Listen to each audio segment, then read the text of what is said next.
Bonjour à chacun, à chacune, que le Seigneur vous accorde une journée bénie en sa présence. Que la grâce et la paix du Seigneur soient avec chacun, chacune d'entre vous. Romains 8, verset 5. Je lis ce verset dans la traduction de Darby. Car ceux qui sont selon la chair ont leur pensée aux choses de la chair, mais ceux qui sont selon l'esprit aux choses de l'esprit. La pensée de l'esprit est une expression qui revient au moins 4 fois dans l'épître aux Romains et dans ce chapitre 8. Une autre pensée.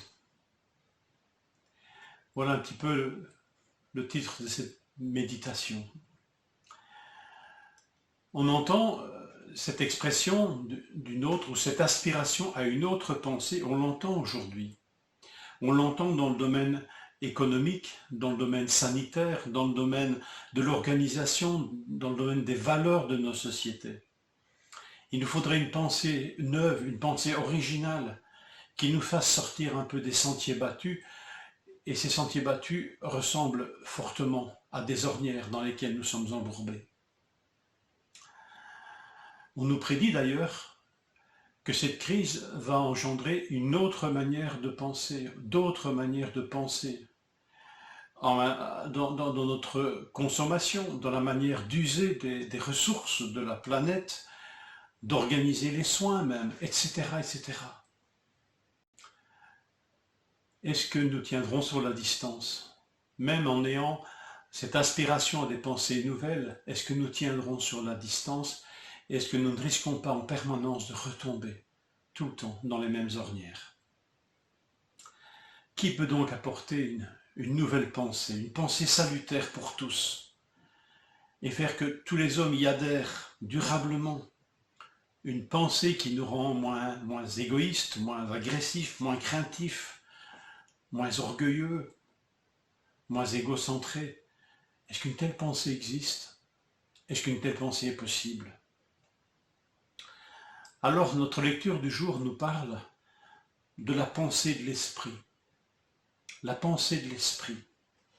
Et cette pensée, ici, dans le contexte, si nous lisons un peu Romains 7, qui précède Romains 8, forcément, nous allons voir que l'homme est en fait embourbé dans deux ornières. Et le texte de Romains a une certaine prétention à l'universalité, comme si tous les hommes étaient dans ces ornières, quelle que soit la latitude ou la longitude où ils résident, sous laquelle ils résident. C'est l'ornière du péché qui empêche l'homme de concrétiser durablement ses bonnes intentions. Voilà comment c'est formulé dans Romains 7, verset 18. « J'ai la volonté de faire le bien, mais je ne parviens pas à l'accomplir. » Quelle ornière! Le désir de faire le bien, parfois même la capacité de le formuler, de dire c'est ce qu'il faudrait faire, mais cette incapacité à l'accomplir d'une manière durable.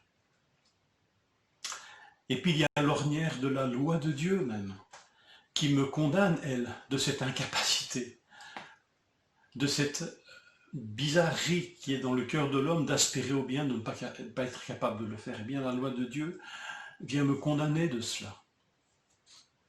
Et on pourrait dire justement, c'est une loi juste. Qui va donc me sortir de cette double ornière? Cri du cœur d'un homme honnête, qui me délivrera de ce corps de mort? Alors entre la loi du péché qui m'a servi et la loi de Dieu qui me condamne, il nous est donné la loi de l'esprit qui donne la vie en Jésus-Christ. C'est ce que nous trouvons au verset 2 de notre épître, de notre chapitre 8.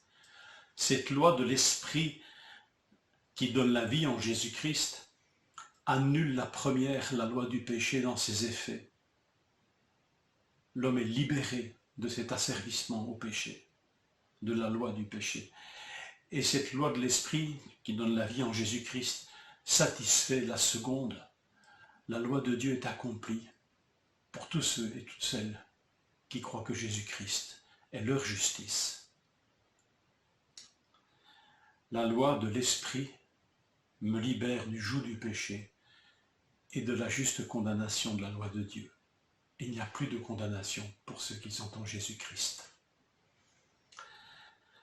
La pensée de l'Esprit, nourrie de l'amour du Père et du Fils, nous sort des ornières dans lesquelles nous sommes empêtrés. Alors nourrissons notre pensée à ces pensées de l'Esprit. Elles sont d'une densité incroyable, ces pensées de l'Esprit présentes dans Romains 8.